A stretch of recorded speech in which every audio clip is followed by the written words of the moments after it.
IPL এর বাকি match কবে হবে জেনে নিন বিসিসিআই এর হাতে কি বিকল্প রয়েছে।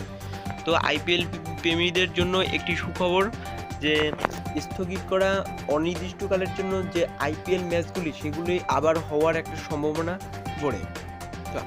তো আইপিএল 2021 সালের মৌসুম অনির্দিষ্টকালের জন্য স্থগিত করা হয়েছে। বেশ কয়েকজন খেলোয়াড় সংক্রমিত হওয়ায় পরে বিসিসিআই এই পদক্ষেপ নিয়েছে। একদিন আগে দুজন কেকেআর খেলোয়াড় বরুণ চক্রবর্তী এবং সন্দীপ ওয়ারিয়র করোনা সংক্রমিত হয়েছেন। সিএসকে বোলিং কোচ বালাজি সহ 3 জন সদস্য সংক্রমিত হয়েছিলেন। এরপর আরও অনেক খেলোয়াড় সংক্রমিত হয়েছেন। সেই কারণে আইপিএল স্থগিত করার সিদ্ধান্ত নেওয়া হয়েছে সব খেলোয়াড়ের নিরাপত্তা এবং দেশের ক্রমবর্ধমান করোনার মামলার পরিস্থিতির কথা ভেবে। তো আইপিএল শুরু কবে হবে সে সম্পর্কে বিসিসিআই এখনও কোনো তথ্য দেয়নি। এখন সমস্ত খেলোয়াড় তাদের বাড়িতে যাবেন এবং পরিস্থিতি আইপিএল খুব শীঘ্রই শুরু হওয়ার সম্ভাবনা নেই।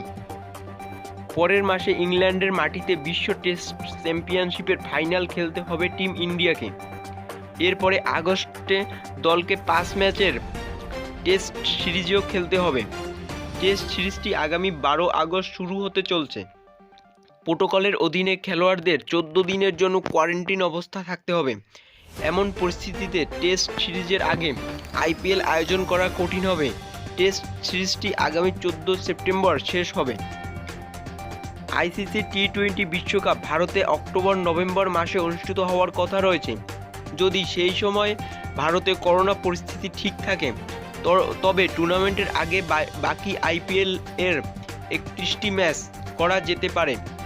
এটির সাথে সমস্ত খেলোয়াড়ও প্রস্তুত হওয়ার সুযোগ পাবে। বাকি ম্যাচগুলি 10 থেকে 12 দিনের মধ্যে করা যেতে পারে।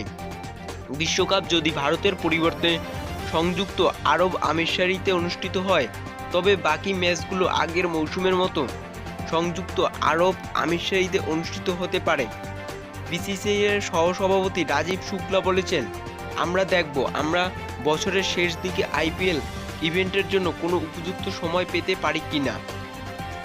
তো অনির্দিষ্টকালের জন্য বন্ধ হওয়া আইপিএল 2021 সালের সেটা আবার হতে পারে।